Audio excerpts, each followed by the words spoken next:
Here's my center of operations, my desk. Go ahead and poke around. Current assignment. What assignment? Bess and I are flying to New Orleans for a long weekend of fabulous music, sightseeing, and food. Okay, so I'm also going to visit Ned's friend, Henry Bolet, but only as a favor to Ned. Apparently, Henry's uncle just died, and he had to go down there for a couple of weeks. Ned says Henry's a nice guy, but kind of a loner who might appreciate a little company. So, the first thing I'll do is leave Bess at our hotel in the French Quarter and take a cab out to the mansion where Henry's staying. Ned called him and said I'd be coming. But once that's done, it'll be laissez les bon temps brûlés. The only bad news is the weather's not supposed to be that great this weekend. But what's a little stormy weather when you're in the heart of the Big Easy, right? Right.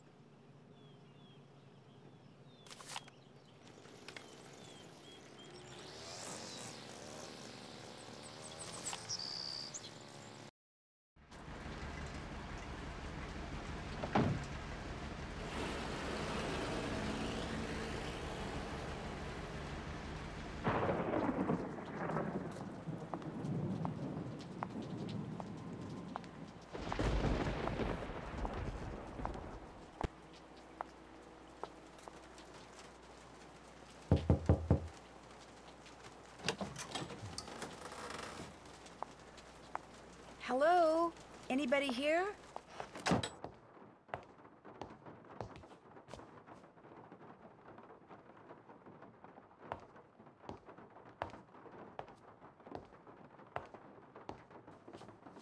Hi, the door was open.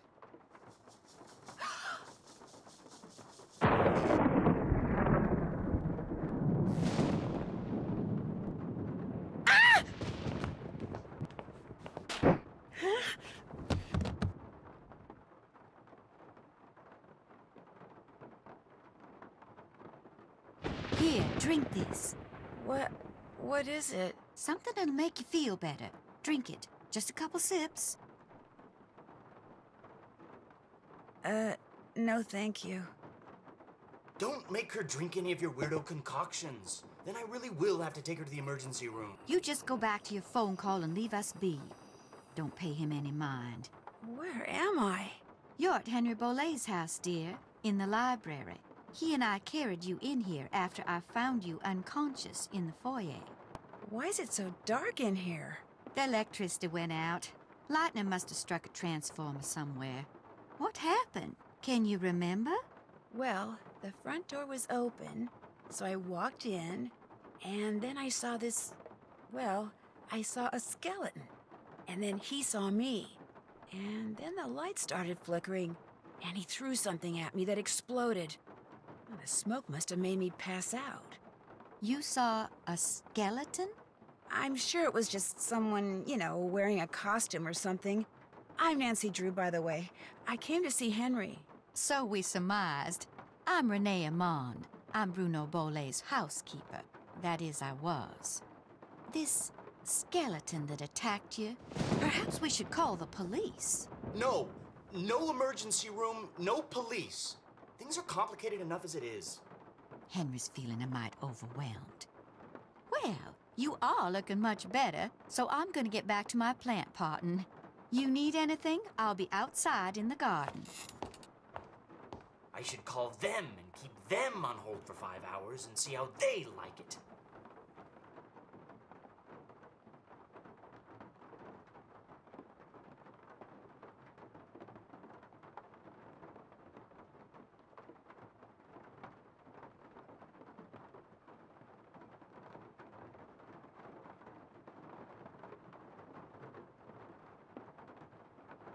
So, Nancy, nice to meet you.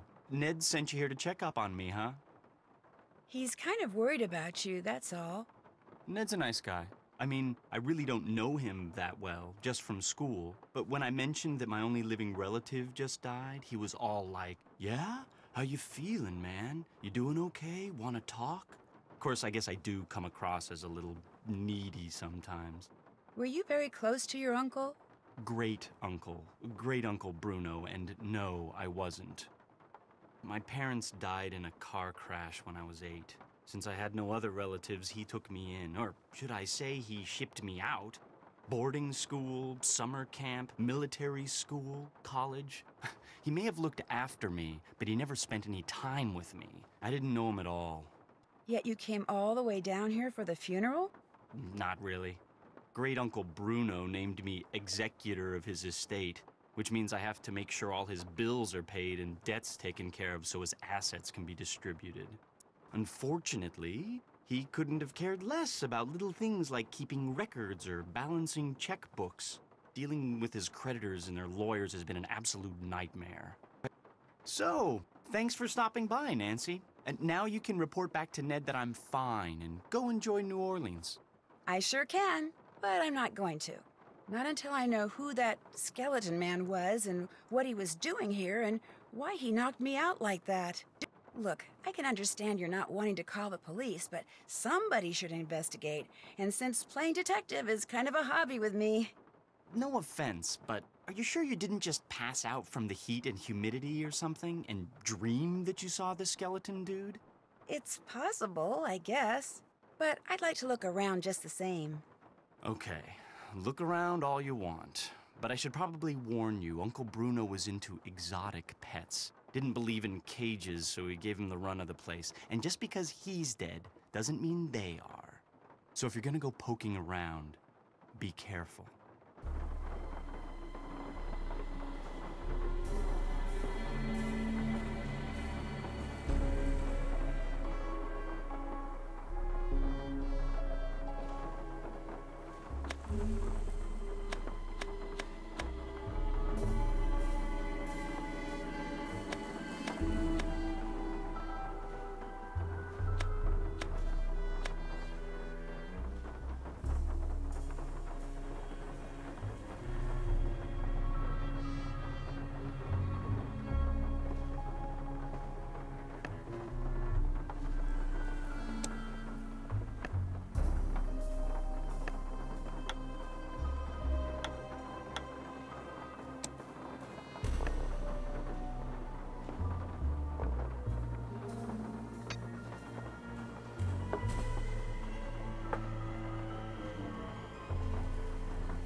Yes? Is your great-uncle's estate worth very much? I have no idea, nor will I until I get all his affairs settled. He was a dentist for most of his life, so he must have had some money squirreled away. As you can tell, he was darn good at squirreling away junk. Have you had any of his things appraised? Somebody from a curio shop came in and took a quick look around, but it wasn't anything formal. I'll stop bugging you now. Awesome.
Yes?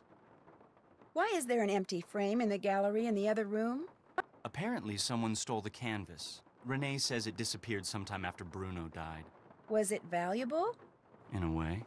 It was of my parents. I think it was painted in the garden out back. Renee doesn't like me. Wouldn't surprise me if she took it out of spite. I'll check back with you later. Groovy.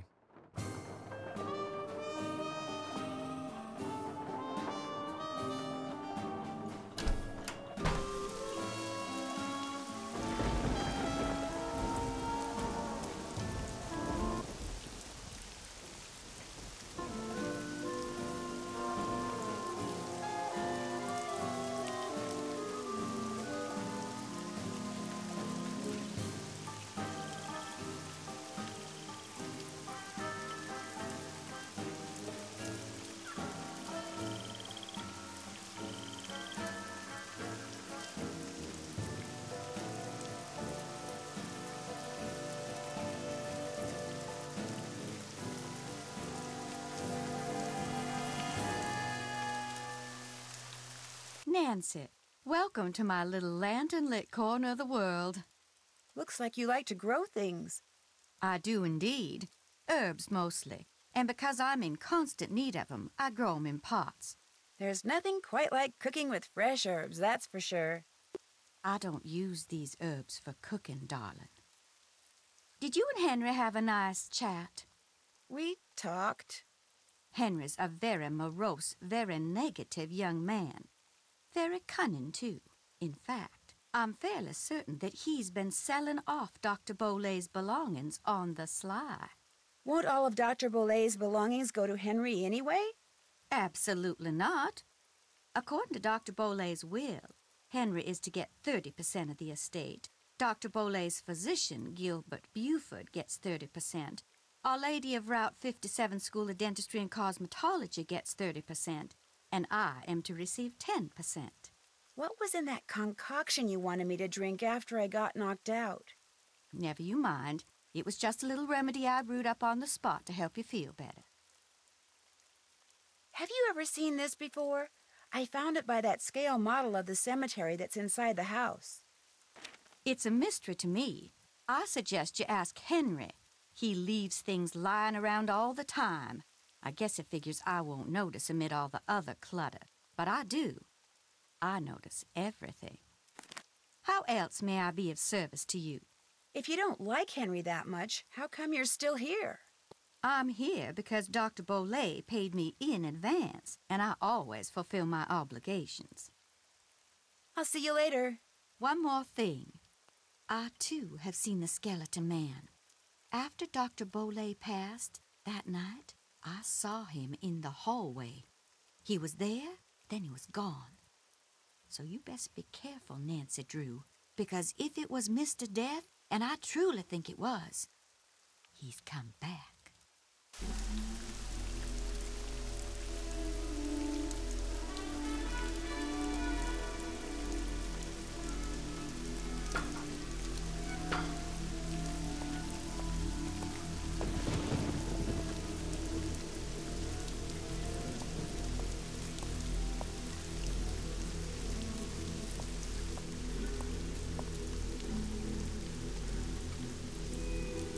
To figure out if there's anything camouflaged in that design, I'm gonna need some paper.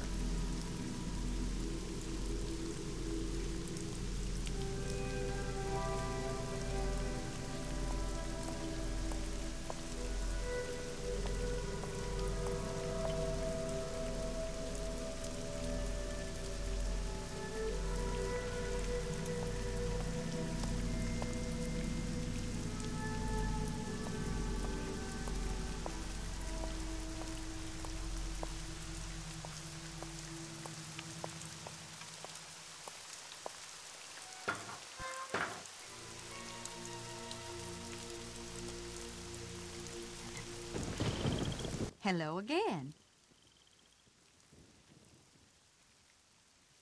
Do you by any chance have some plain paper that I could use? I most certainly do. But it's up in my room, and I'm afraid I cannot retrieve it for you until I'm finished here. You get the sudden urge to draw a picture? Something like that. I know, I'll help you. That way you'll get done faster. Gracious, you are the picture of impatience, aren't you? Well, I appreciate the offer. But here, why don't you just take this instead? It's an extra key to my room. The paper's in a drawer in my nightstand. Just go on up and help yourself. But make sure you lock the door when you leave, you hear? You I trust. But Henry, him I do not. I really appreciate this. And long as you're going up there, my appetite could use a little placating, so I would be much obliged if you would bring me a candy bar from my nightstand. And take one for yourself while you're at it.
One for Renee,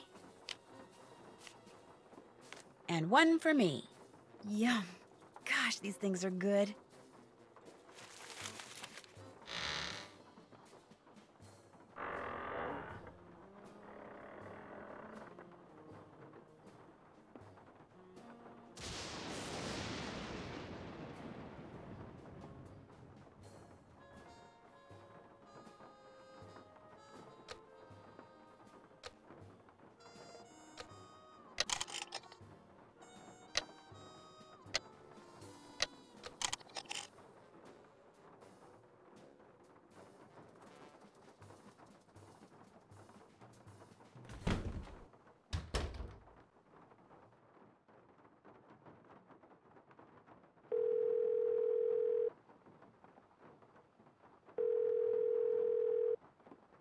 Due to current weather and road conditions, cab service to the greater New Orleans area has been temporarily suspended. We regret being unable to serve you at this time.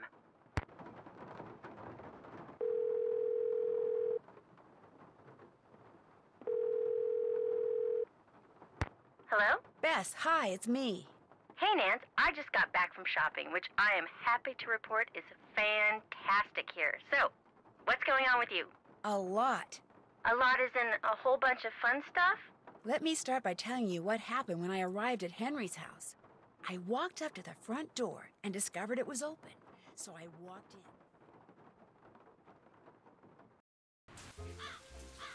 You were knocked out by a skeleton wearing a red ascot? Someone dressed as a skeleton wearing a red ascot. Although the housekeeper here thinks it really was a skeleton, Mr. Death. But then, she's a little strange. You think it was a burglar? I'm not sure. I caught him or her sneaking around this scale model of a cemetery. And later, I found a tracing of something right by it. So if I could just figure out what it's a tracing of, and what, if anything, it has to do with that model cemetery, I might be able to figure out who Skeleton Man is. I know that tone of voice. You're not leaving there until you've done just that, are you? Actually, I'm not leaving because they've canceled cab service around here because of the rain. In fact, since I can't go anywhere, I'm hoping you can check something out for me. I found some kind of receipt in the fireplace that may or may not be a clue. What's it a receipt for? That's what I need to find out. See, it's half burned up. All I can read is the receipt number and the name of the place it's from. Zeke's. Zeke's? You gotta be kidding me. Why? What do you mean? I mean, I'm sitting here on our balcony in the French Quarter looking down at a place across the street called Zeke's. That's great. So go over there and ask whoever's behind the counter what receipt number 21-3872 is for. You want me to snoop? I wouldn't call it snooping. Forget it. Not gonna do it. Beth, I'm not good at that sneaking around stuff, Nancy. I get nervous, my tongue gets all knotted up, my palms sweat, to say nothing of my armpits. Beth, receipt number 21-3872. Just go in and ask what it's for. No big deal. Maybe not for you. Beth, you can do it.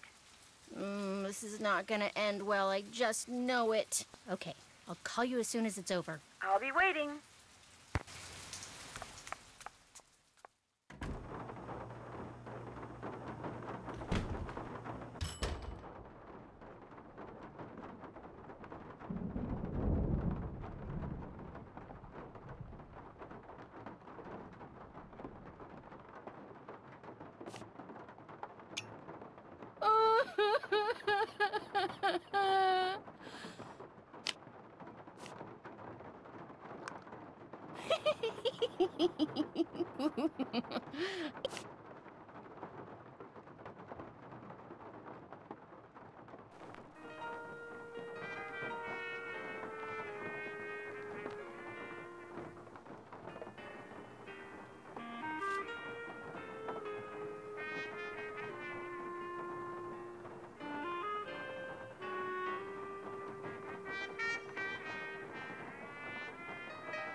Hey, doing a little end-of-the-day shopping, huh? See something you like? I like everything. That's what I want to hear. I'm Lamont. This is my place. So if you got any questions, I'm the guy to ask. Actually, I do have a question. This friend of mine found the number of a receipt that came from this shop, and she asked me to ask you what the receipt is for. But if you're really busy, or you'd rather not, or it's against the rules... No problem. What's the number? 21-3872.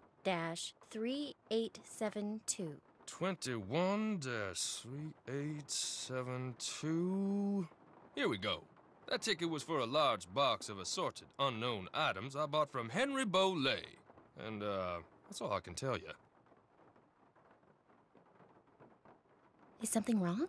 Look, I just don't want to make trouble for anyone, okay? Where's the box now? It's still in the back room. I haven't had a chance to really go through it yet. Hey, is there something else I can help you with? Beads, hula dolls, old books. Got great deals on all of them. I think I'll look around some more. You got a question, just holler.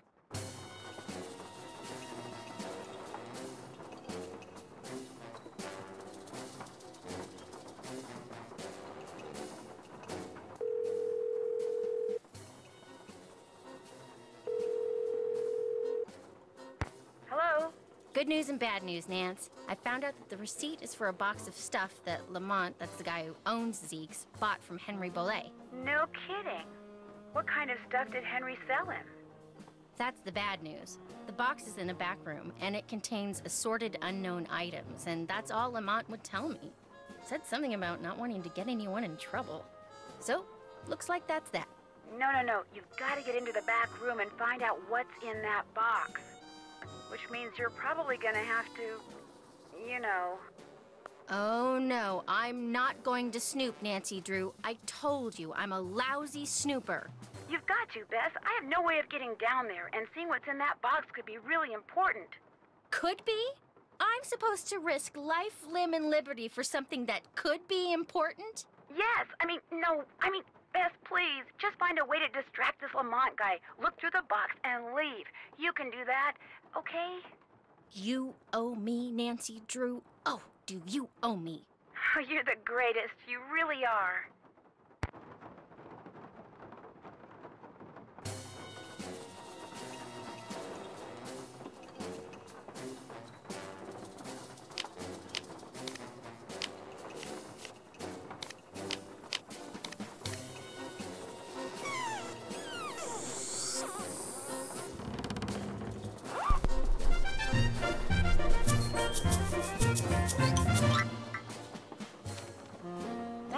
quite cut it.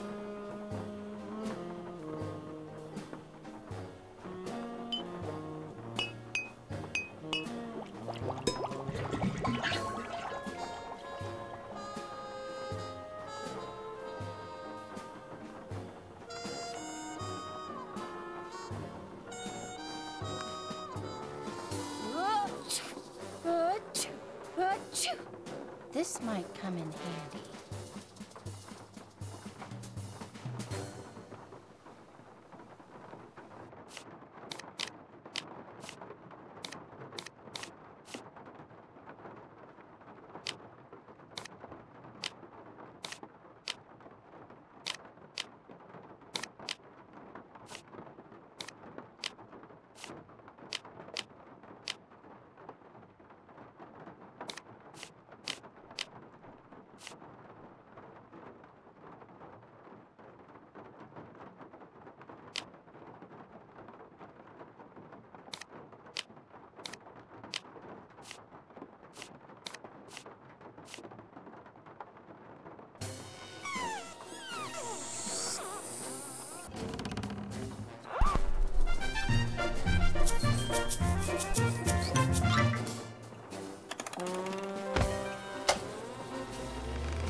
There, that should do it. Lamont, could you help me? Sure, what do you need? I can't quite reach that bottle up there. Could you get it for me? Sure.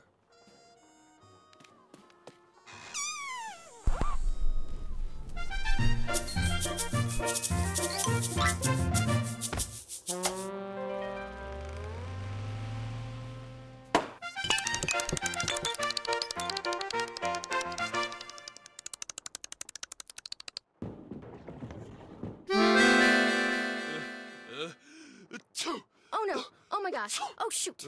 I'm sorry. I'll go get you something. What do you need? Nose spray. Back room. No spray, back room, got it.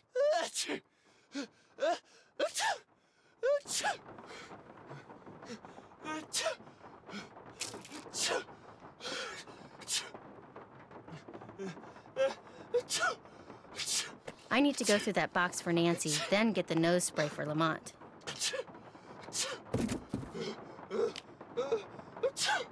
Cute dog.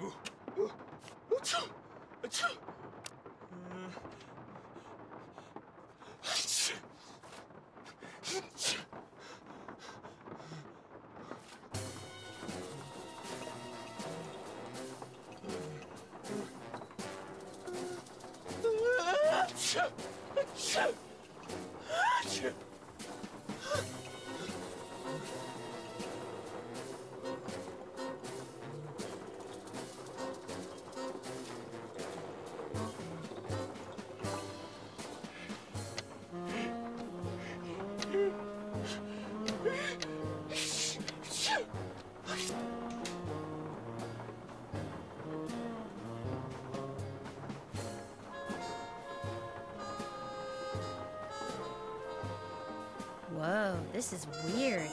I better call Nancy and read this to her word for word. Wow, Bess, that is weird. No, I'll tell you what's weird. The box the letter is in is padded, and it has this round indentation in it that's the exact size of a human skull. It's like it used to contain a skull, but now it doesn't. Did you find anything else?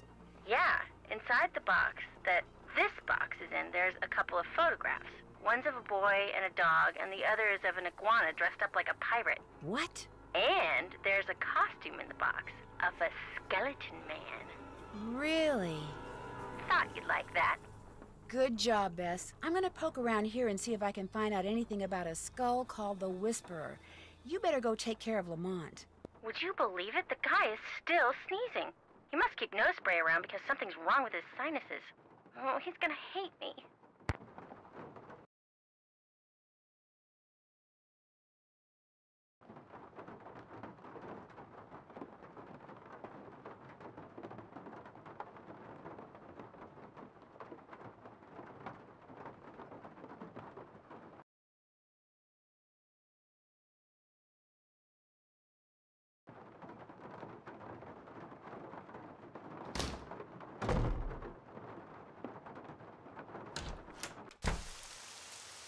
You bring me that cocoa kringle bar like I asked? Right here. Bless you. I'm so hungry I could devour these plants I'm potting up, dirt and all. How else may I be of service to you? Those weird symbols on the wall in your room, do you know who painted them? I did. Fact of the matter is, there's a spirit living in that wall. A spirit? Got a voice that'd send shivers down the spine of Dracula himself. Used to hear it sometimes, in the dead of night, half talking, half whispering, saying this one word I never heard before, like it was from a language no one on earth spoke. And suddenly, I knew. The spirit was trying to cast a spell on me. So I got me a book and found out that by painting the word I heard on the wall, syllable by syllable, in hoodoo signs, I could counteract the word's power. And you know what? The spirit has not spoken that word or any other since. What was the word? Darling, a sack full of water moccasins couldn't get me to say that word out loud. Nor will I write it down, no sir. Not ever, ever, ever. Nice talking to you. Take care, hon.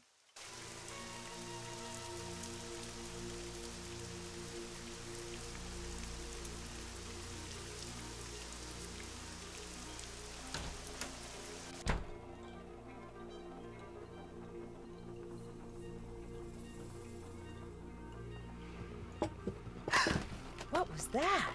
That was Uncle Bruno's pet iguana, Iggy. He's always in here stealing paper. He must be using it to build a nest or something. Look, I had all those books arranged so they fit perfectly in that box. Put them back in, okay? I don't have time. I just want to look through this one book. Go right ahead, after you put all those other books back.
name's Nancy Drew. Is this Professor Hotchkiss? I am she.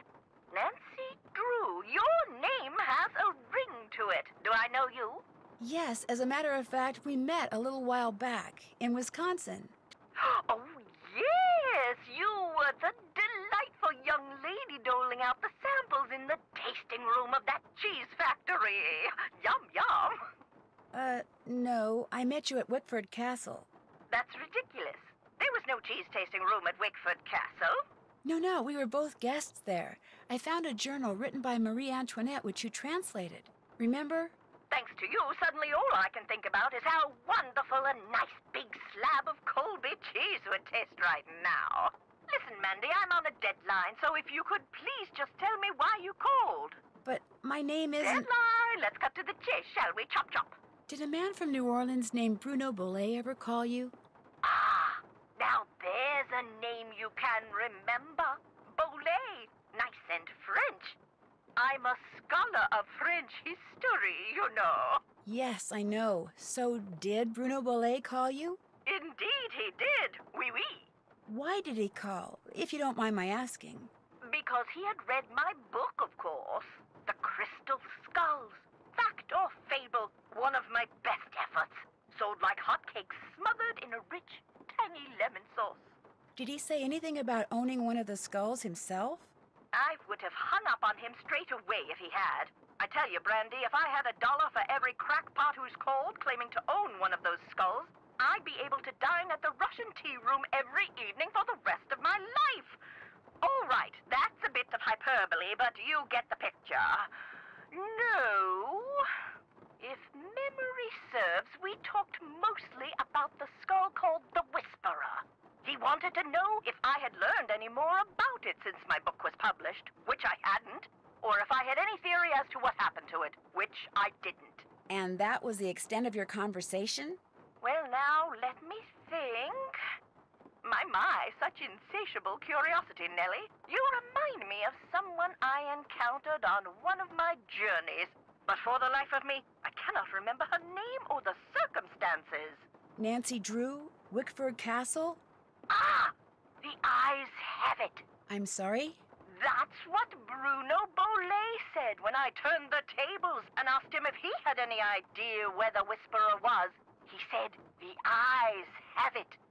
Then he chuckled and hung up. How much would a crystal skull like the Whisperer be worth? In this crazy day and age, where the shorn hair and used tissues of celebrities get sold for thousands of dollars, there's absolutely no telling, Candy. $500,000 easily. Maybe even $1 million. Maybe 2. Maybe 10. The sky's the limit. Cha-ching, cha-ching.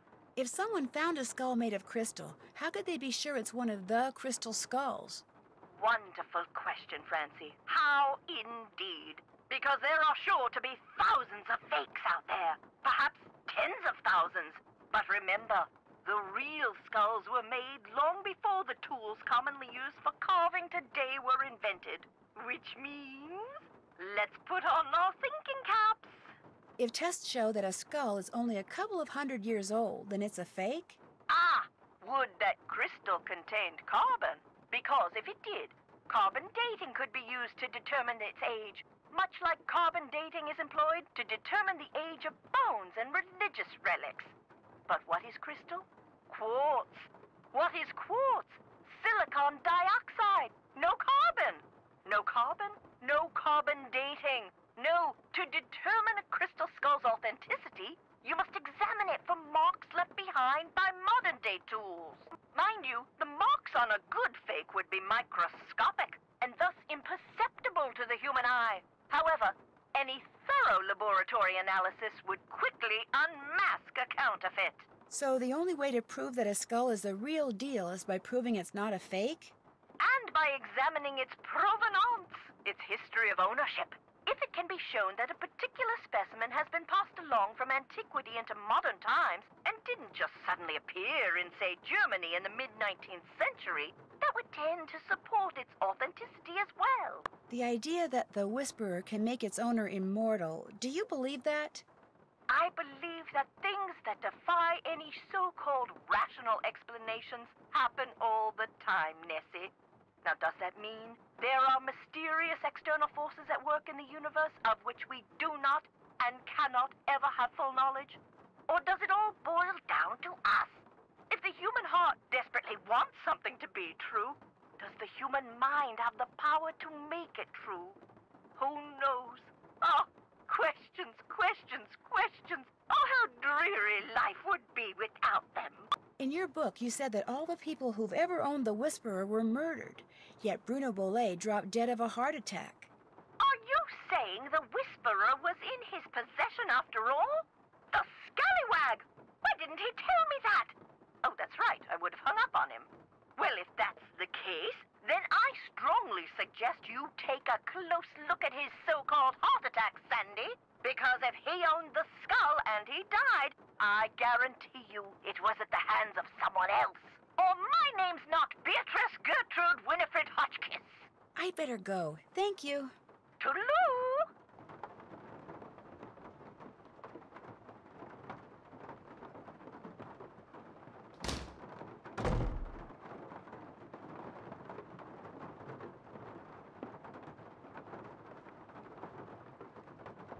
Yes? I'm afraid you're going to be stuck with me for a while. Let me guess. Because of the big storm that's blowing in. Everyone in the city's freaking out and you can't get a cab. Bingo. Person at the bank told me. Just before she put me on hold for 2 hours. Don't worry, we've got plenty of food here. Beds, candles. You're welcome to stay. How did Bruno die, if you don't mind my asking? Just dropped dead in the front hallway. I mean, the guy was 95 years old. Here, check it out. Myocardial infarction. That's doctor speak for heart attack. Attending physician, Dr. Gilbert Buford, 504-555-9970. Was that Bruno's doctor? And his best friend, or so I'm told. I've never met him. Interesting keychain. That's one of Uncle Bruno's glass eyes. It's the one he was wearing when he died. How nice. Anything else? I found this scrap of paper in the fireplace. Do you know anything about it? No. You always go digging around in people's fireplaces? Just looking for something that might tell me who that skeleton man was. Ah. Are you sure you don't know anything about it? Yes. Anything else? I'm going to keep looking around. Awesome.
That should keep you guys quiet for a while.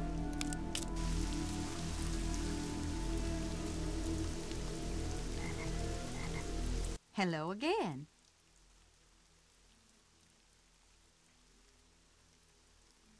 I understand that Dr. Bollet had some interesting pets, like an iguana.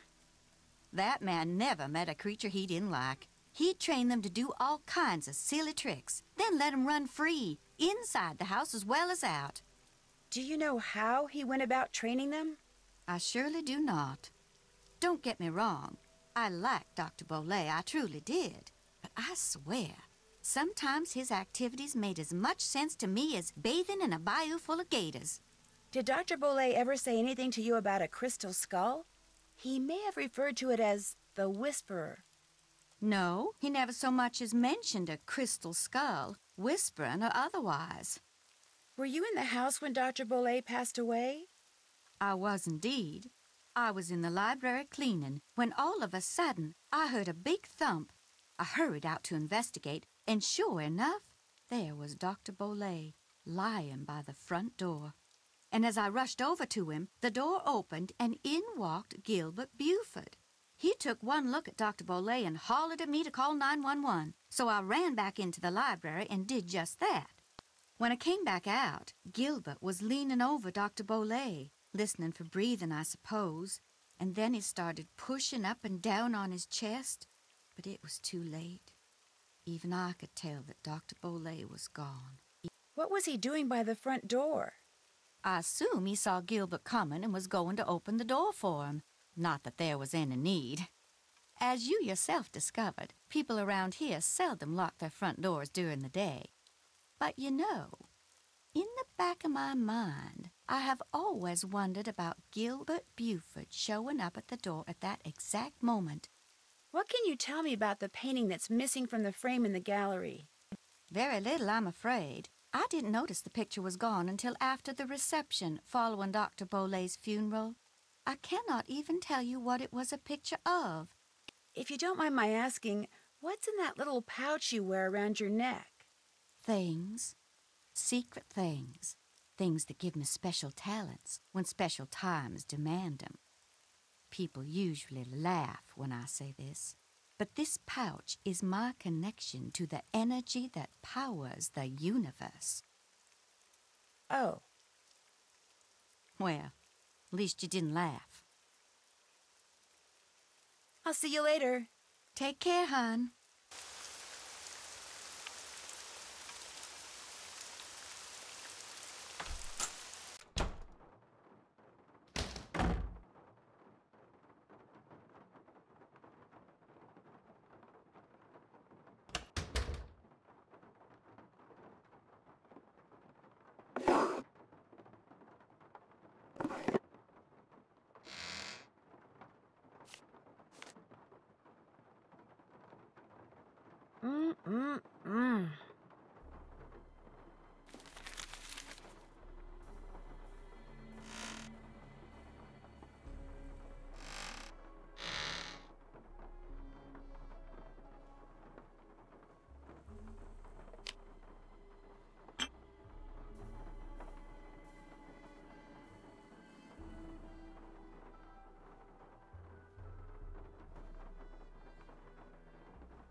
This must be the painting that goes in that empty frame.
Come on, Summer, give me a break here. You never said anything about that. Well, how was I supposed to know? I mean, what am I, telepathic? No, come on, don't get upset. Look, I'll see what I can do, okay? What do you mean, something else? You gotta be kidding me, Summer. I don't have that kind of money. No, I meant, I don't have it now, but I will, soon, okay? Bye. Oh, man.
This must be where I'm supposed to put all the glass eyes I've found. Let's see how we're doing.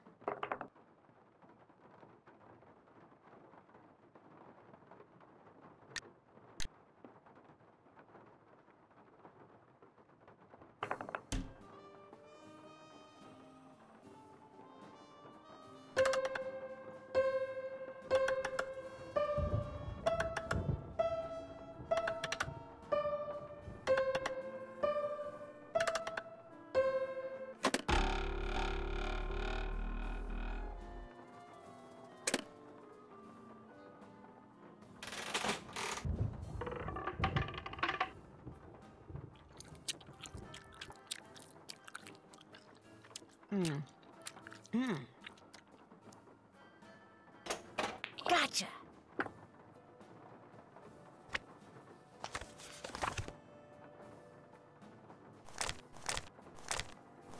May 31st? That's today.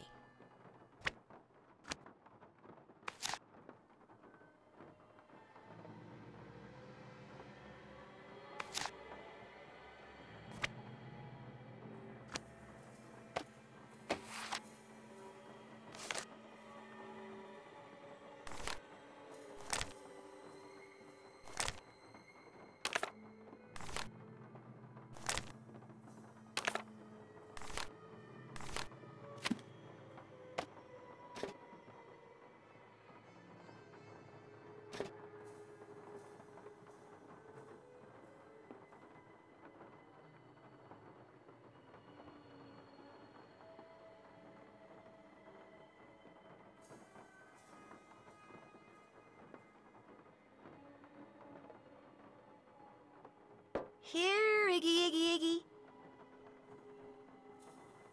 Iggy, come here, Iggy. Got something for ya.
Pa, sa, mu, pa, di, mu, sa.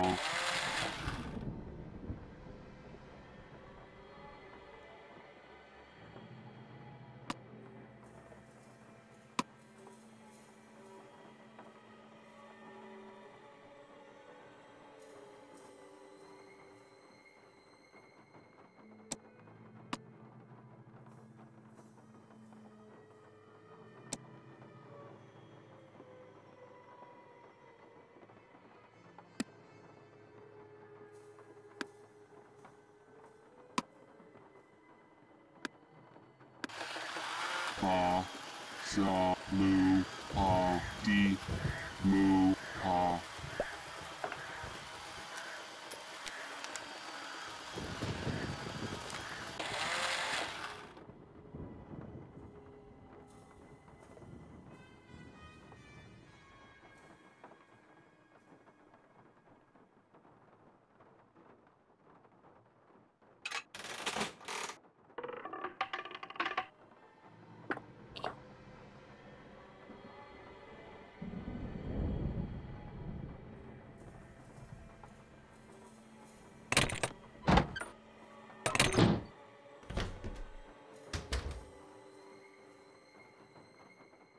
Check, check.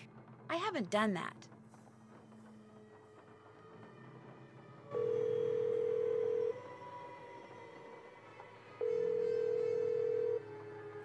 Hello? Hey, what's going on? That's funny. That's what I was going to ask you. I'll see you later. Bye.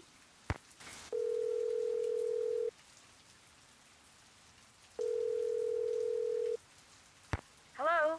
What's up? Not much. What about you? Ditto. Talk to you later. Bye.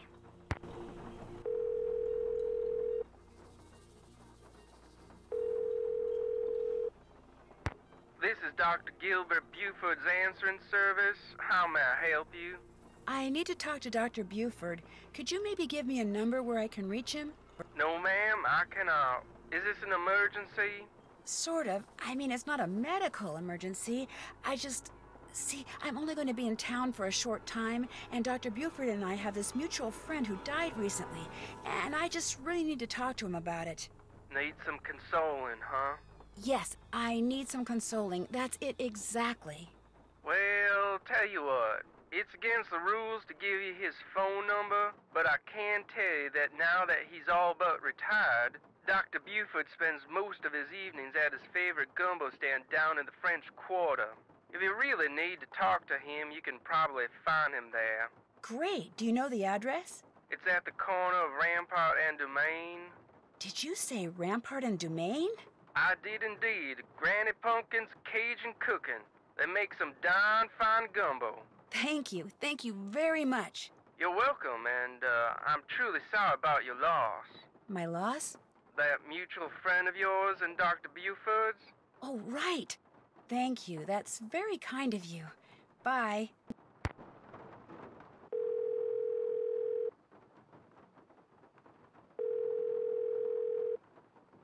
Hello?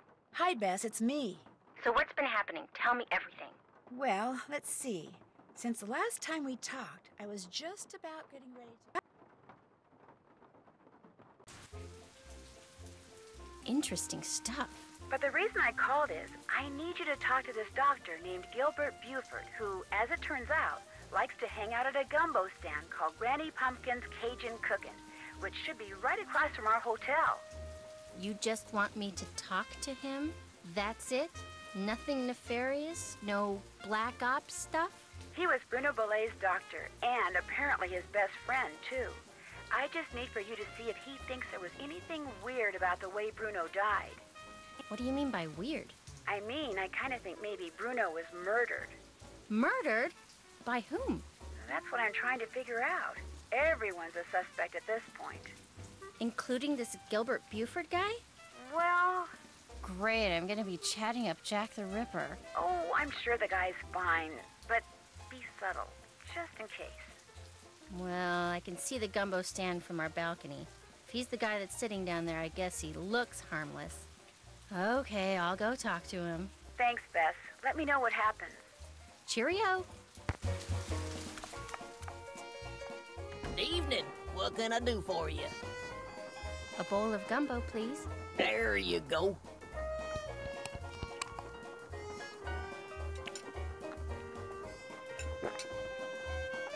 Talk about spicy.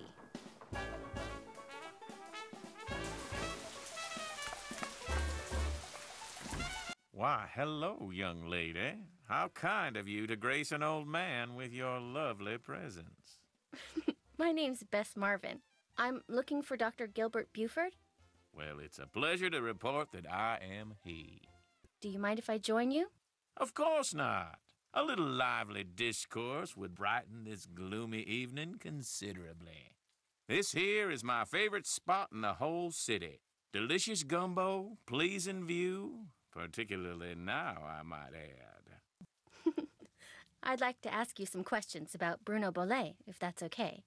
I'd prefer subject matter of a happier nature, but I do not want to seem inhospitable, so what is it you want to know? Is it true that Dr. Bolet was your best friend?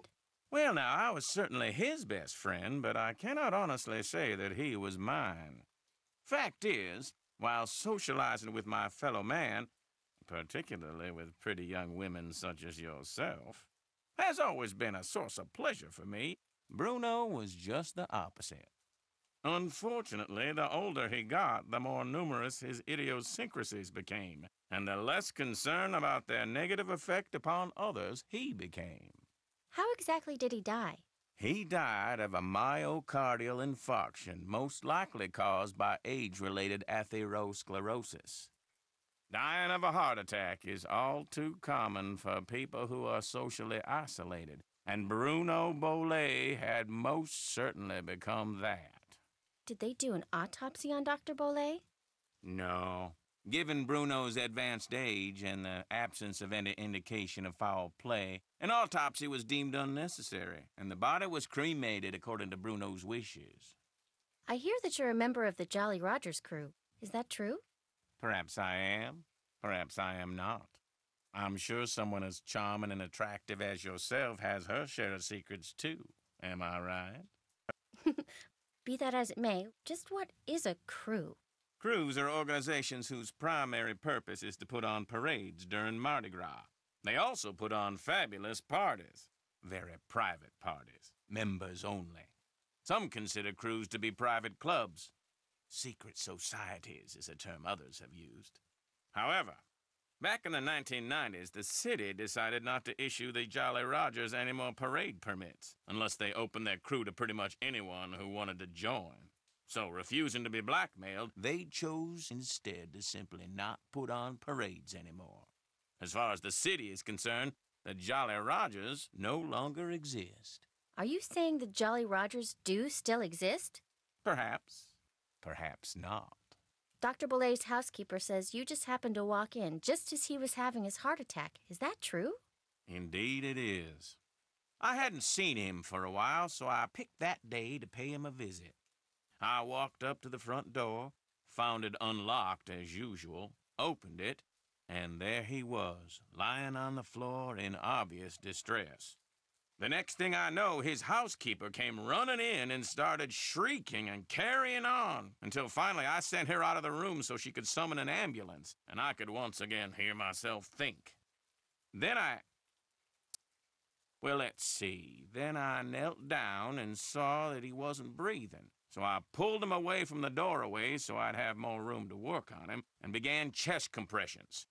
I continued until the medics arrived, but nothing they did made a difference either. Was Dr. Bollet unconscious the whole time? Yes, he was. Can you remember anything that might indicate what he was doing by the front door? I mean, had he just come in from a walk? Was he wearing a hat? Was he holding anything? Had he dropped something? An umbrella? Sunglasses? Wait a minute. Why, yes. Yes, he was holding something. A piece of paper. And on the floor next to him was an envelope. He must have collapsed while reading a letter. Do you remember anything else? Believe me, young lady, it's quite miraculous that I've remembered this much. Now, I know the letter was no longer in Bruno's hand when the paramedics arrived, so perhaps he released the letter when I moved him. And yet, I do not recall seeing it on the floor when they wheeled him out the door. Iggy. What's Icky? Iggy. Iggy is an iguana Bruno befriended, then turned loose in his home. It soon developed the annoying habit of stealing paper and stockpiling it in the vent system. Did you see Iggy while you were tending to Bruno that day? No, but then I rarely ever saw Iggy. Moreover, it would not have been the first time a missing document ended up in Iggy's possession. Renee would periodically call me saying the lizard had absconded with one of Bruno's prescriptions and would I please write her up a replacement. In any case, Bruno once told me he was training Iggy, said he taught Iggy to retrieve the things it had stolen. Did Dr. Bollet ever say anything to you about owning a crystal skull? Why, yes. Yes, he did. In fact, he showed it to me once. Said it had magical powers. Said owning it was going to allow him to live forever. I thought it was utter nonsense and told him so. Well, he didn't appreciate that at all. Refused to talk to me for a full 2 weeks. What'd the skull look like? It was quite beautiful, actually. Life-size, perfect in form and clarity, like a diamond almost. Tell me, Miss Bess, what do you know about that crystal skull? This friend of mine, who is also a friend of Henry Bollet, you know, Dr. Bollet's great-nephew, Anyway, while she was visiting Henry, she saw this book in Bruno's library about the legendary crystal skulls and was kind of intrigued and thought that since Henry said that you were pretty much Bruno's only friend, maybe Bruno had said something to you about it, and as it turns out, he had.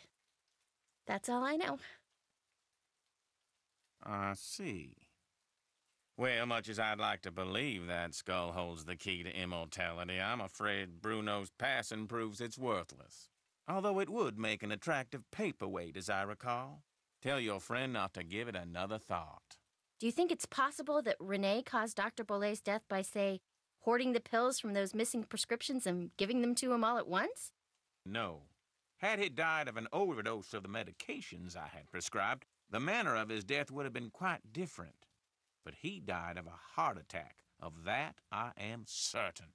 However, I know for a fact that Renee is deeply involved in the practice of hoodoo. And as Bruno's housekeeper, she had ample opportunity to use it against my poor old friend. You mean hoodoo really works? Young lady, never, ever underestimate the power of suggestion. If a person believes in something, even on a subconscious level, fantasy can easily become fact.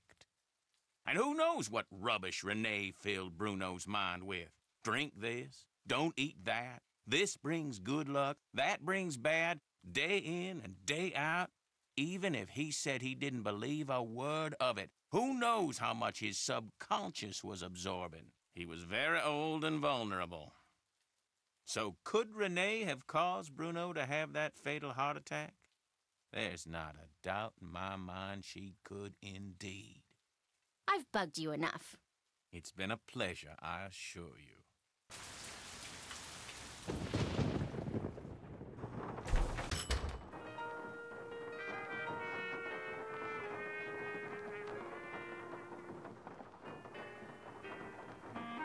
Sneeze, lady. What's going on? That gumbo stand outside? What do you think? Is it pretty authentic? Outstanding! Just watch the hot sauce. Whatever's in it gives my stomach instant fits. Seeing as this place is called Zeke's, and it's your place, shouldn't your name be Zeke? Guy I bought this place from wouldn't sell it to me unless I swore I wouldn't change the name. So I didn't. Funny thing was, his name wasn't Zeke either. Is Henry Bolet a friend of yours? No, I met him at the reception at Bruno's house following the funeral. Gave Henry my card, said when he wanted to start liquidating, he should give me a call. Was Bruno a friend of yours? Way I hear it, Bruno Bolet didn't have any friends. But I wish he had been my friend. I mean, that house of his is filled with junk. He kept everything. For someone in my business, the place is knick-knack heaven. In all your journeys through the wonderful world of junk, have you ever come across one of those legendary crystal skulls? What makes you ask that? You mean you have? No. I know the legend, of course, and I sure wouldn't mind getting my hands on one of those babies. I mean, I could sell it for a fortune. But no such luck. Funny. I've been thinking about those skulls lately. A lot. Really? Hey, maybe we got some kind of psychic thing going here. Quick, think of a number between 1 and 10 and I'll try to guess it. You thinking of a number? Okay, 4. 9. Darn. Guess it was just a coincidence. Guess so. I think I'll look around some more. Take your time.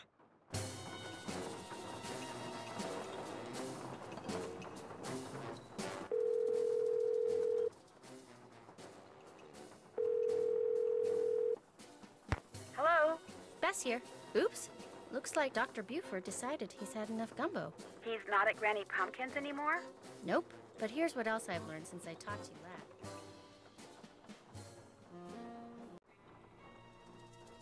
And that's all she wrote. Excellent. Thanks for the report. Stay in touch. See ya.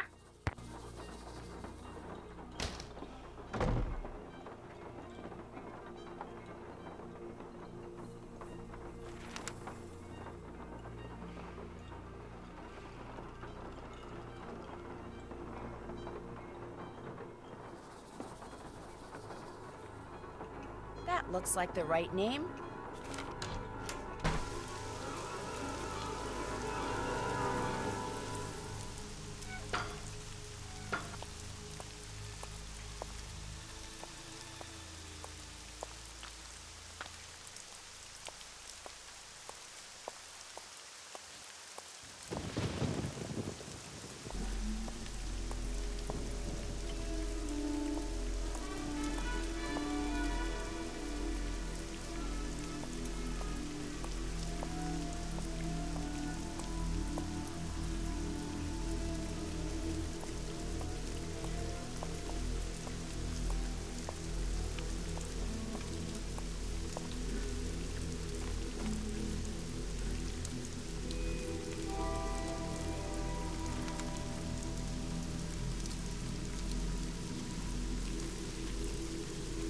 That's gotta be it.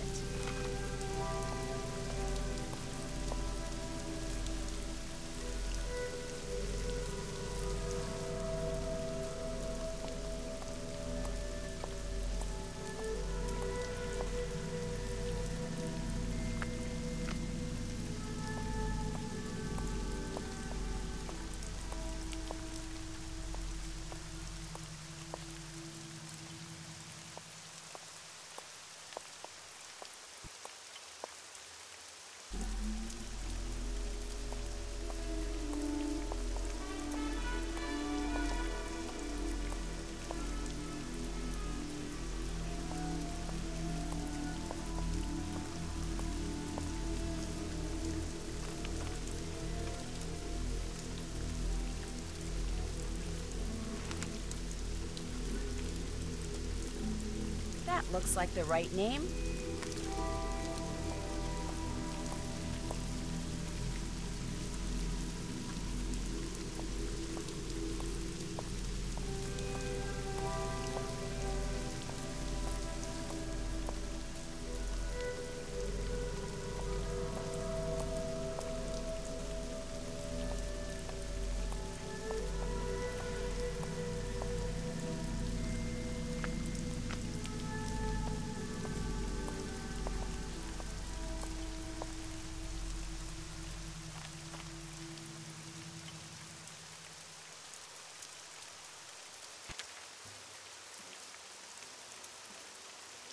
There, I'm no dummy.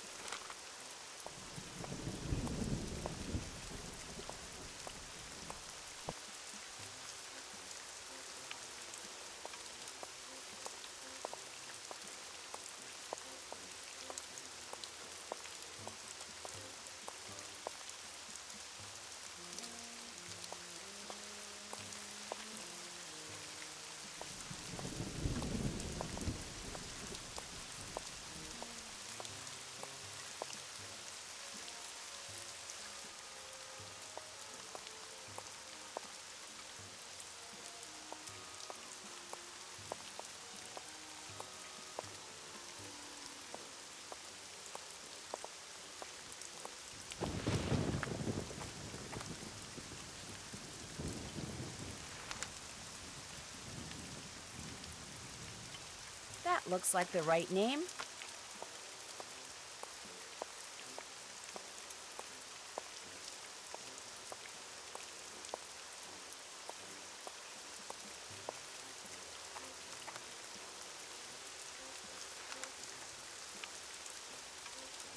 That can't be right.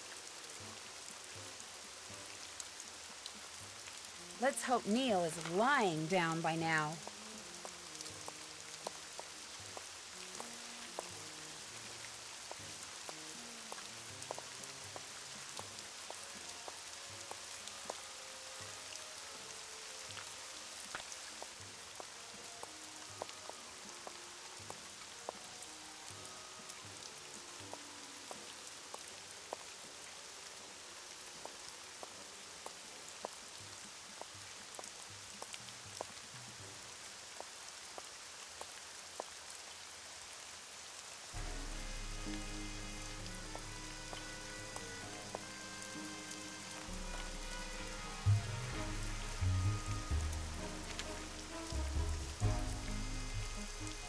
Bingo.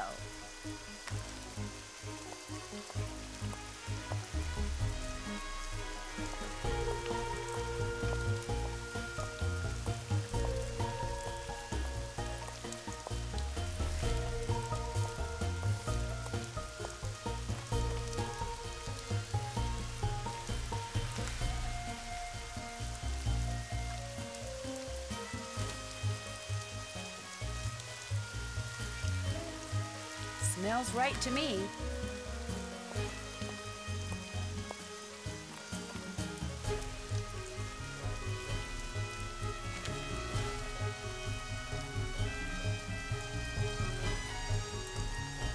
Hopefully this will Gibbons me a clue.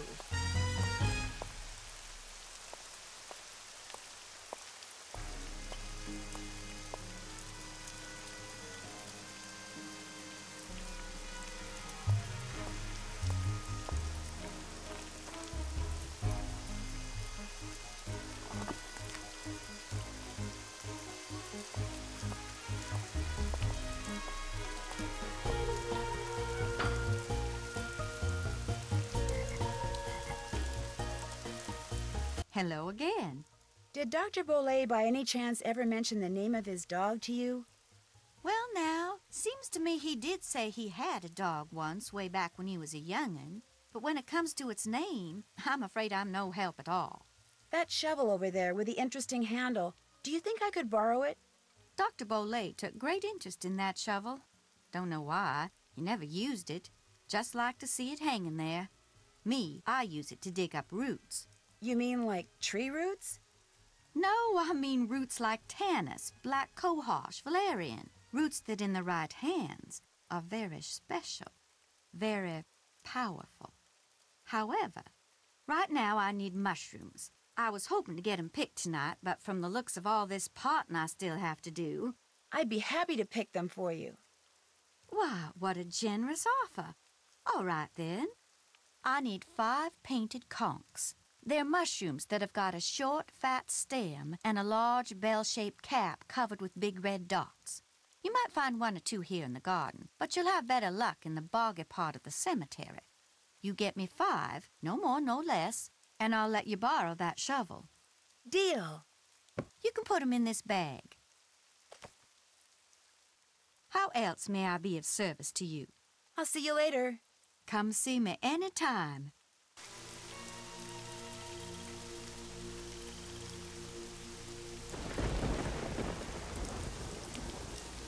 This has got to be a painted conch.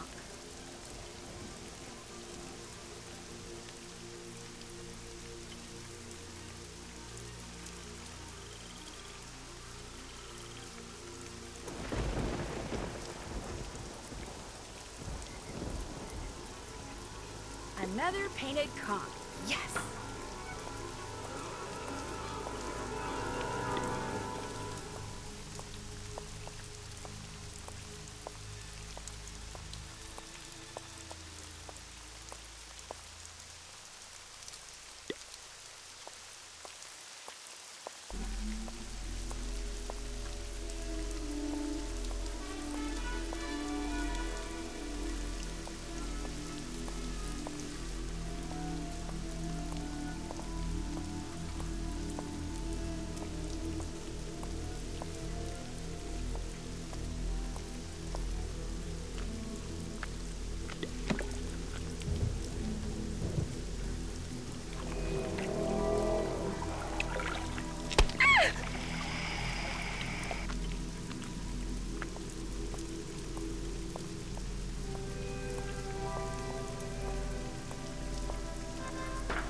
Did you pick me those mushrooms yet? Sure did. Well, bless your heart, you did it. Actually, picking the one growing on the log sticking out of the swamp was a little hairy. Oh, my. I forgot to warn you about Bernie, didn't I? If by Bernie you mean the alligator that almost had me for dinner, yeah, you did. He's another one of Dr. Bollet's pets.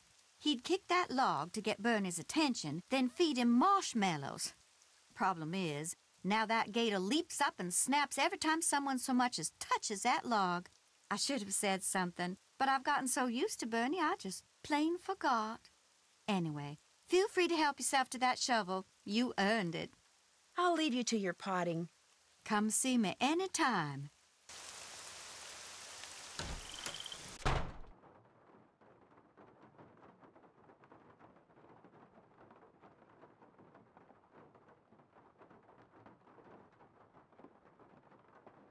Yes?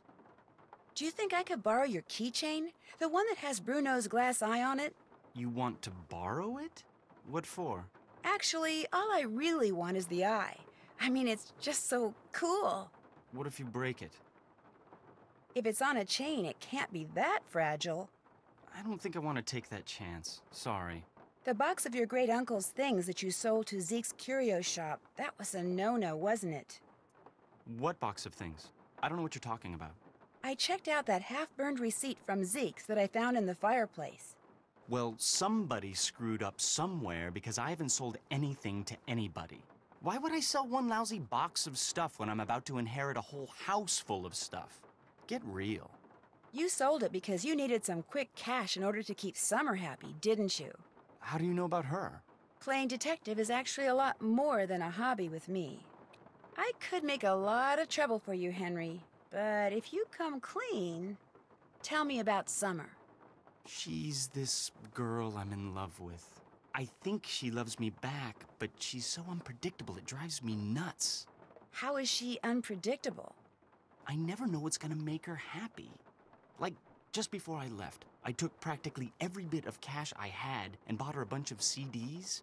You know, to keep her occupied while I was gone, right? Well, soon as I get here, she calls and says her sound system just went bluey, and I had to buy her a new one, because what good were the CDs I bought her if she couldn't play them? So then you threw a bunch of Bruno's things into a box and sold it to that curio shop.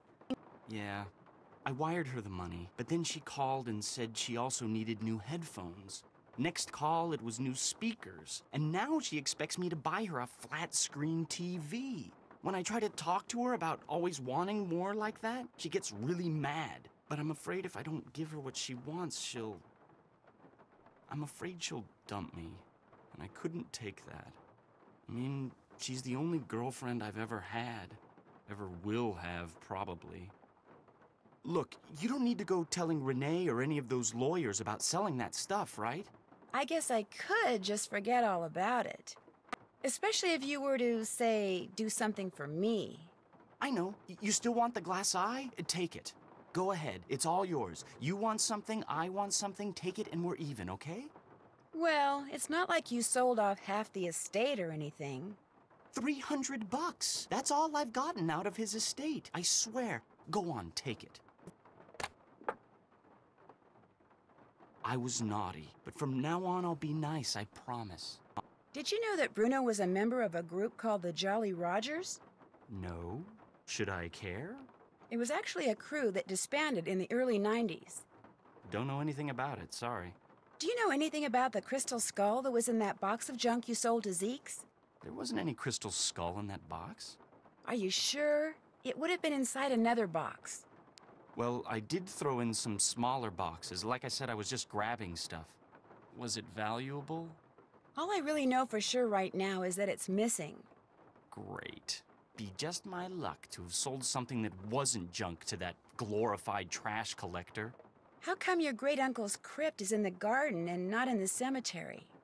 Don't ask me. It's kind of weird. Apparently, he built the crypt himself, but he never indicated in his will or anywhere else that that's where he wanted to be buried. I stuck his ashes in there anyway and had the thing inscribed. If that's not what he wanted, too bad. Why is there a model of a cemetery in the other room? Because Great-Uncle Bruno used to oversee the cemetery next door. Made that scale model so he could keep track of where everything, or should I say everyone, was. Crafted all those miniature crypts himself. And people think I'm weird. Do you by any chance know the name of Bruno's dog? He had a dog? That's news to me. In other words, no, I sure don't. I'm going to keep looking around. Whatever.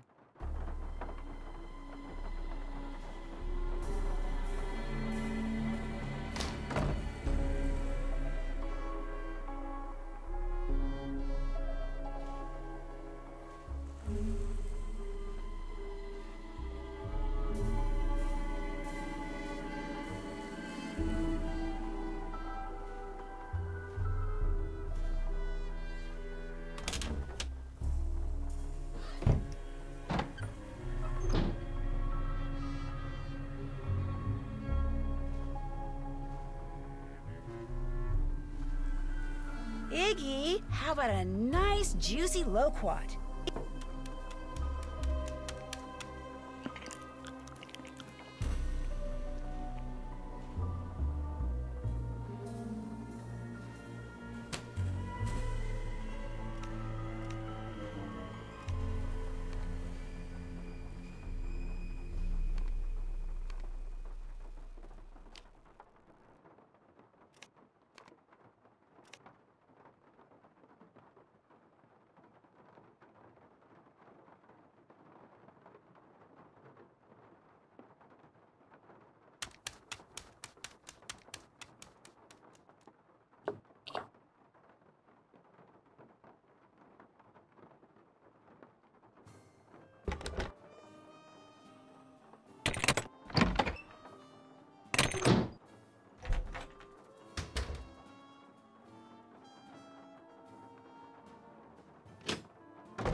Come and get it, Iggy.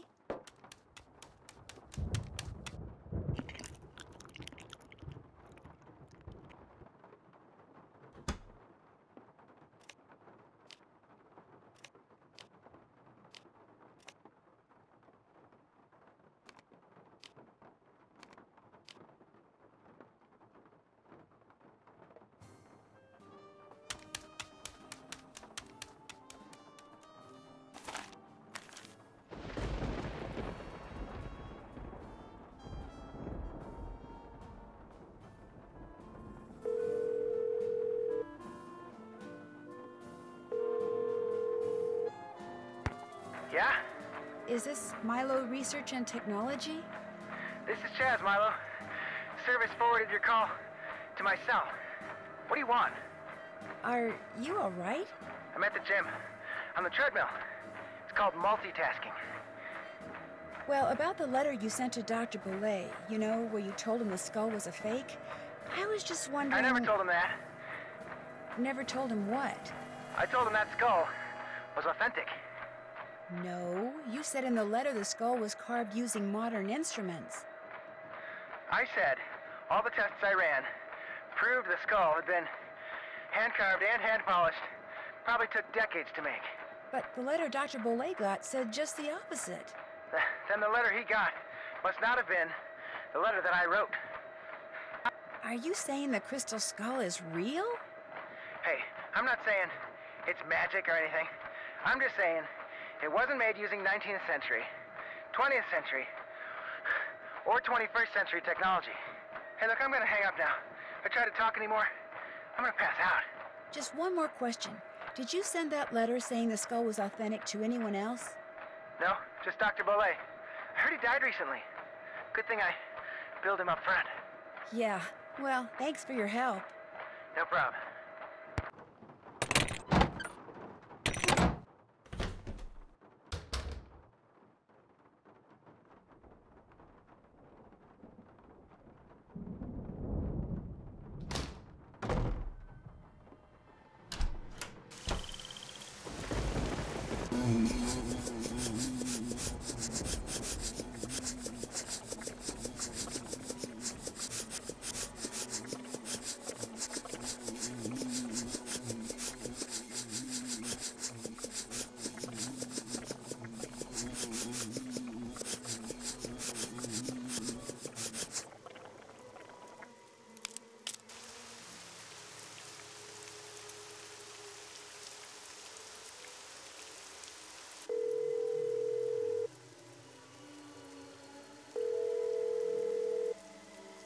Hello? Hi, Bess. How you doing? Great. I just took a nice, luxurious bubble bath and I'm ready to boogie. When are you coming back here? That's still kind of hard to say, but listen. Remember that old photo of a boy and his dog you said you saw in that box of stuff Henry sold to Lamont? Yeah? Did it look like it was maybe taken in the 1920s? That's exactly what it looked like. Why? Because I need to find out the name of Bruno Boulez's dog. And if that boy was Bruno, then that was probably his dog. Was there any writing on the picture? Yeah, as a matter of fact, I think it said Bruno. That's all it said? Just Bruno? No, it said Bruno but whatever came after and was hidden by the frame. I really need to know the name of that dog. Oh, no. No, you don't. No more snooping. Bess, just get into that box again and see if the dog's name is on that picture. That's all I want you to do. How? I can't just go waltzing into Lamont's back room. And he's for sure as heck not gonna fall for that sneeze contraption again. There must be some other way you can distract him. Please, Bess? I can't tell you how important this is. You've gotta do this for me. Please? Okay. We're not gonna have any fun here until you solve this mystery, and since you can't do that until I do this... Okay, I'll sneak into the back room and take another look at that photo. I mean, I will if I don't screw up. Think positive, Bess. You're gonna do fine. You bet I am. In fact, I'm not going to call you again until I have seen that picture. I'm going in. You go, girl.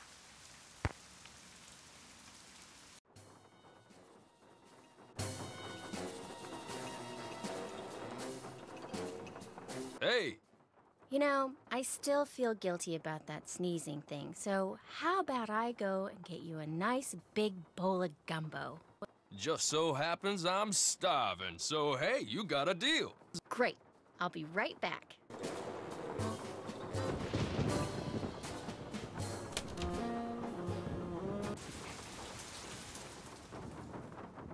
What looks good to you? Can I get a gumbo to go, please? There you go.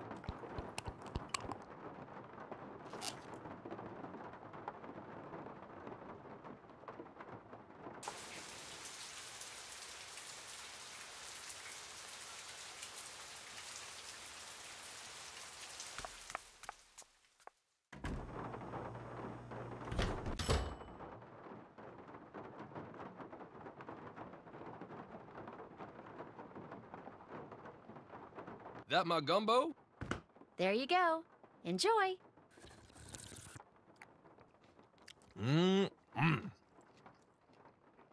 Uh-oh. Oh, you're gonna have to excuse me.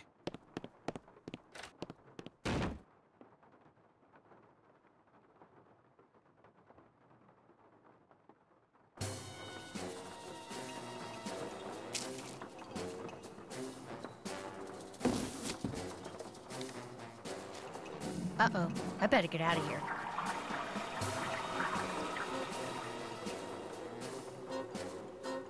Grant? The dog's name was Grant? That's what it said on the photo.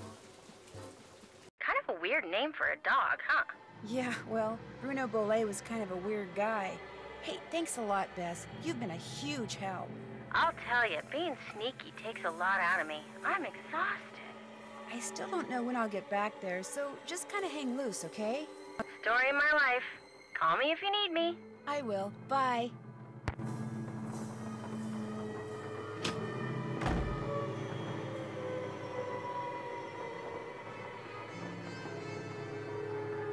Yes?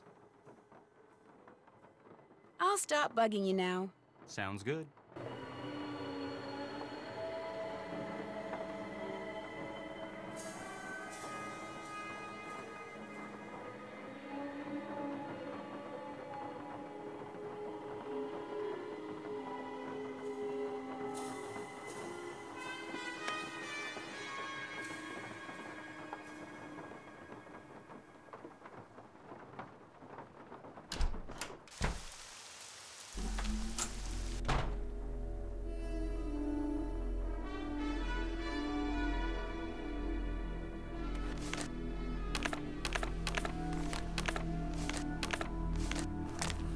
Librarian's Tale.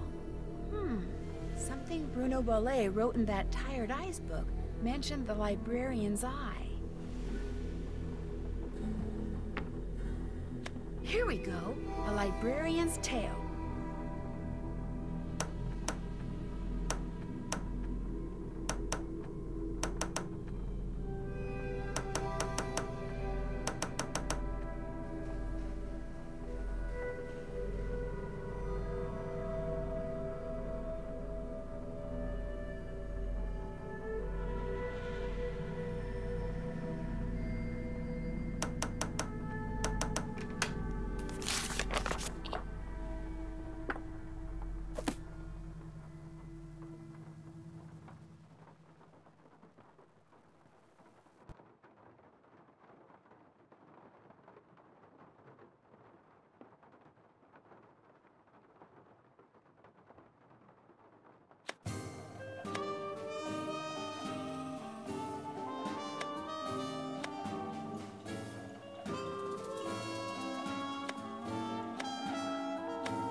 Hello again.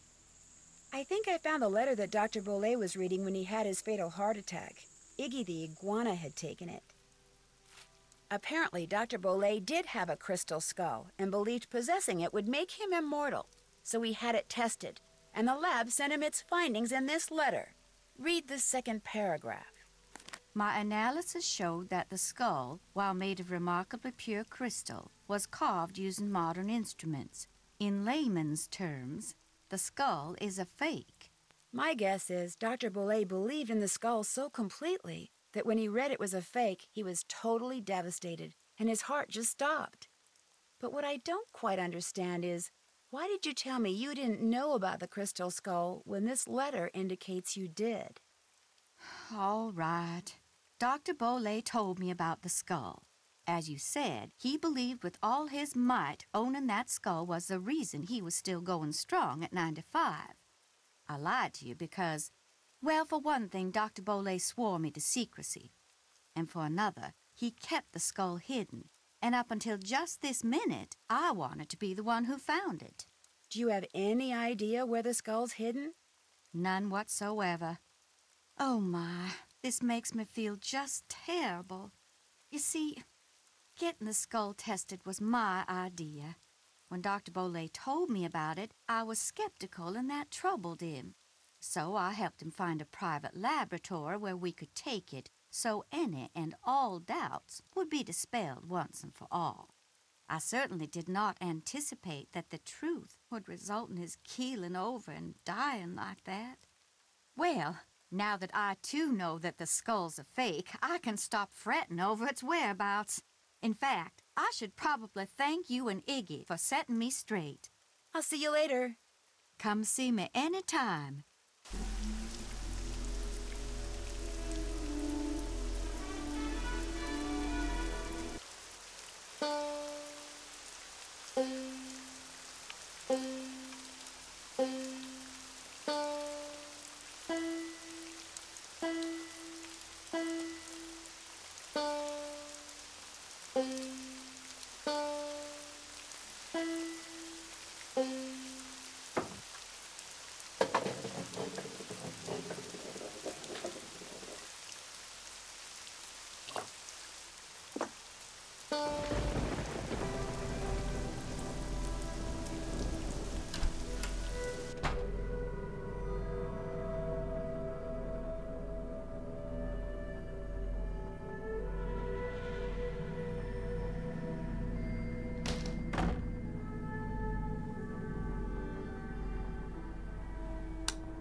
Iggy! Oh, Iggy!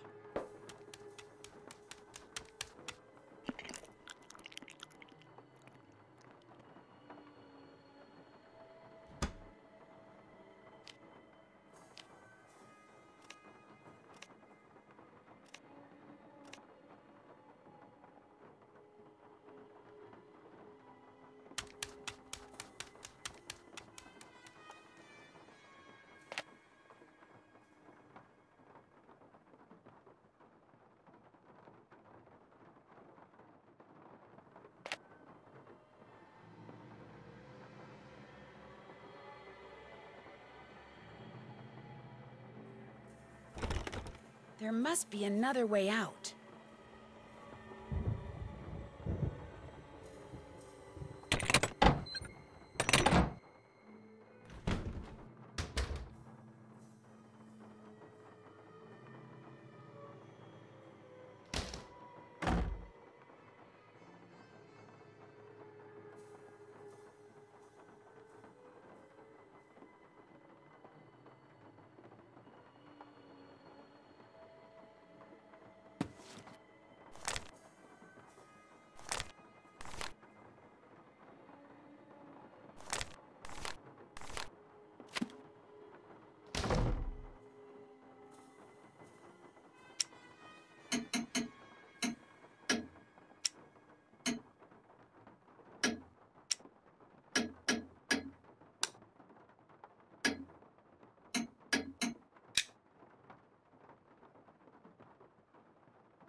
Hello? Hi, Bess. Listen, you busy? Why?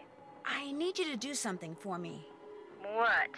I need you to infiltrate the meeting of the Jolly Rogers crew that's about to be held at Rampart and Dumaine, which has got to be right near Zeke's. You're going to have to look around for it. Now, to get into the meeting, you'll need to put on that skeleton man costume you saw in the back room. And once you're in the meeting, you'll need to listen for the name that opens the meeting so you can tell me what it is, okay? No. Beth, I know you don't like to do stuff like this, but this is really, really, really important, and it'll be the last thing I ask you to do. I promise. Oh, all right. I don't suppose it would do any good to point out that the curio shop is closed? You'll find a way in. Oh, and if anyone at the meeting asks, the password is Scuttled Bones. Okay, I'll give it a shot. That's the spirit.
What's the password?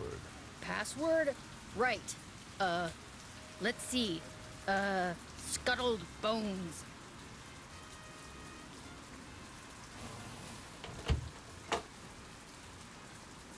Better hurry, we're just about to start.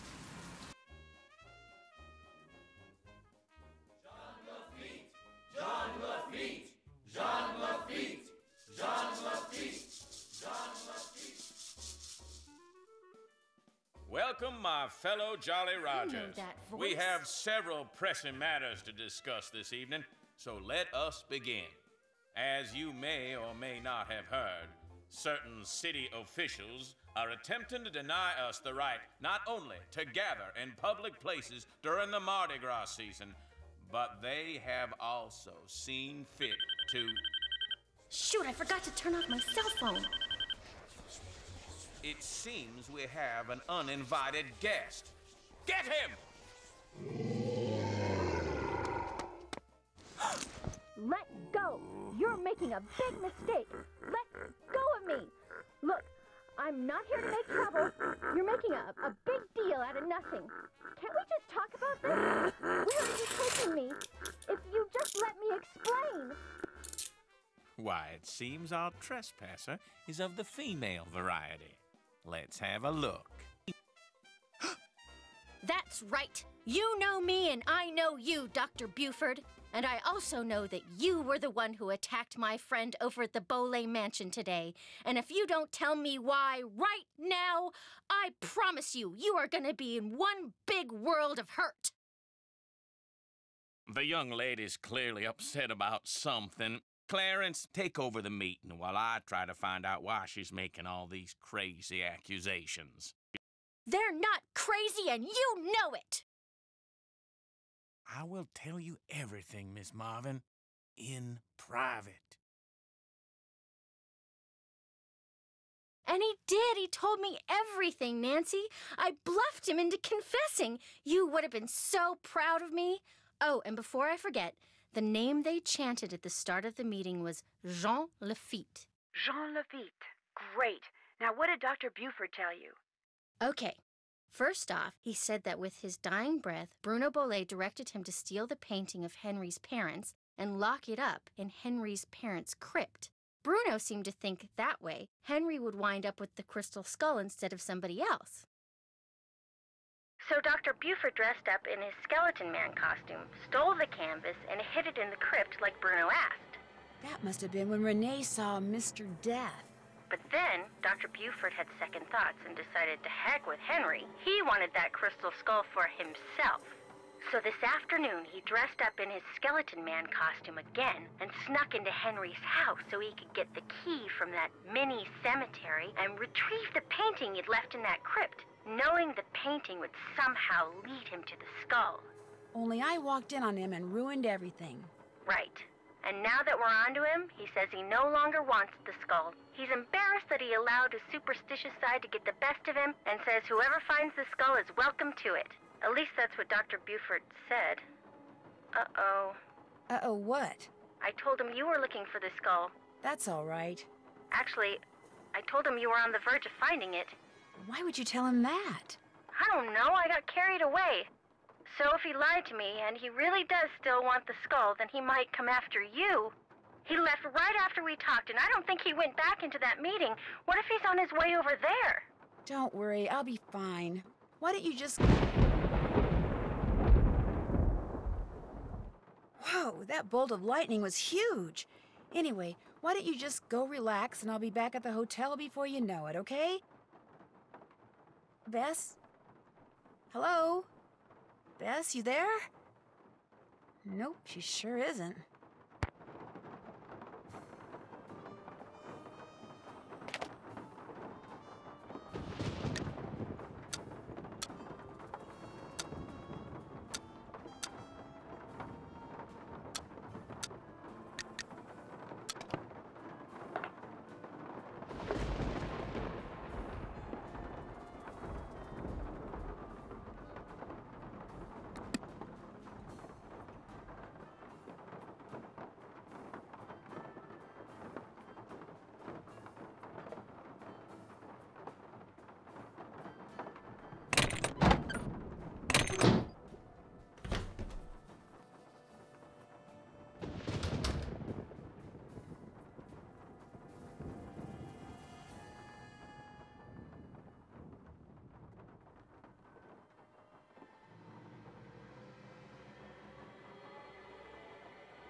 Yes?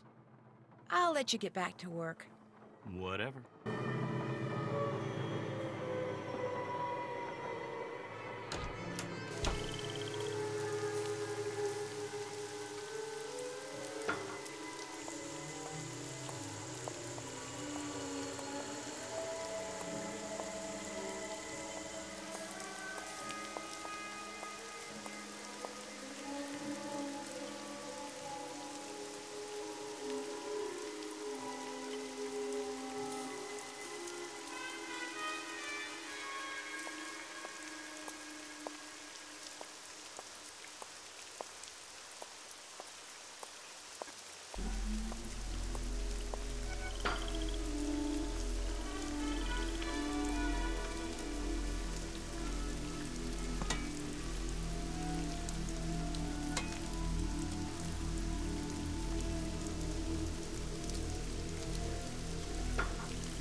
Nancy?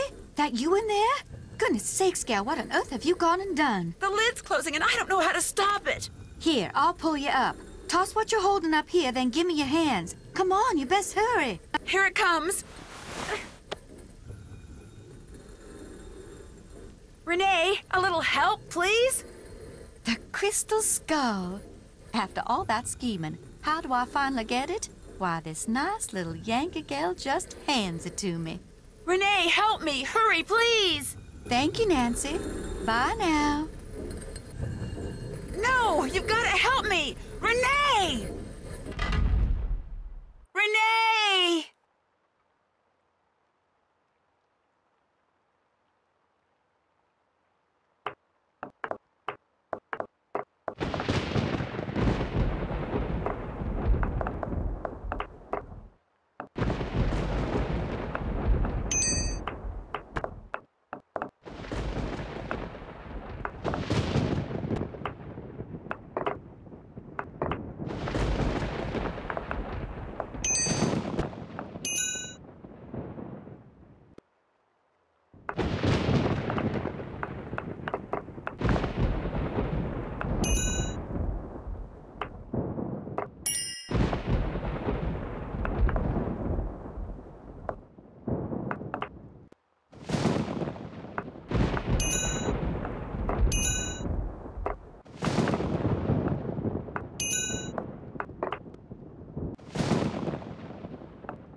Renee, hold it right there. That skull isn't yours. This ain't nothing of the fact that you just tried to bury me alive. The skull is mine. It wants to be mine. Yes, I did my share of scheming to get it. I got Dr. Bolay to go to the authenticators, then switched the letter they wrote saying it was real with one I wrote saying it was fake, in hopes that Dr. Bolay would just hand it over to me. Yes, my plan failed, and yet, here we are. I have the skull. Why? Because it knows that I will fulfill its destiny. Bruno Bolay wanted Henry to have it. That's why he had Gilbert Buford steal that painting and hide it in Henry's parents' crypt. Because he hoped that way Henry would eventually find it. Henry is a fool.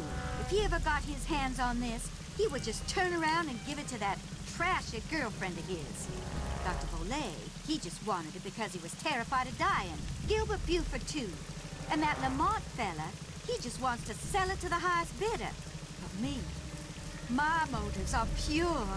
I am going to protect it so it can rendezvous with all those other skulls. I'm going to be right there when they start conversing, and all the mysteries of the universe are forever solved. Ah!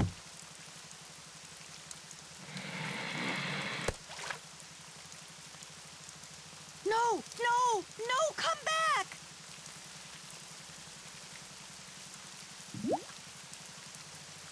Renee burst into tears and sobbed as Bernie swam away with a crystal skull. It made me feel sorry for her for about 2 seconds. After all, while she may not have meant to cause Bruno's death, she certainly meant to cause mine when she left me sealed up in that crypt. It felt good to turn her over to the police. Later that night, Dr. Buford came over and apologized for knocking me out with that smoke bomb and for allowing himself to think, even for a moment, that Bruno's crystal skull was anything more than a pretty piece of quartz. To make up for his shameful behavior, he insisted on taking Bess and me on a grand tour of New Orleans. Seeing the city through the eyes of someone who loves it as much as Dr. Buford was truly special. He invited Henry too, but Henry declined. He was still trying to process the fact that his great-uncle wanted him to have the skull. Henry always thought that to Bruno he was nothing more than an annoying family obligation, someone Bruno couldn't care less about. Yet Bruno's request of Dr. Buford, made with his dying breath, proved that he did care about Henry. Apparently, and unfortunately for Henry, Bruno was the type of man who just couldn't bring himself to say such things out loud. As for Lamont, when he heard what happened, he closed his shop, bought enough marshmallows to fill a swamp boat, and has been scouring the bayous ever since, kicking every log he comes to in hopes of finding Bernie and the crystal skull inside him. But Bernie has yet to turn up. Maybe the skull didn't agree with him. Maybe swallowing it caused him to stop associating the sound of a kicked log with yummy sweet things. In any case, the Whisperer has disappeared, lost to the world once again, which is totally fine by me.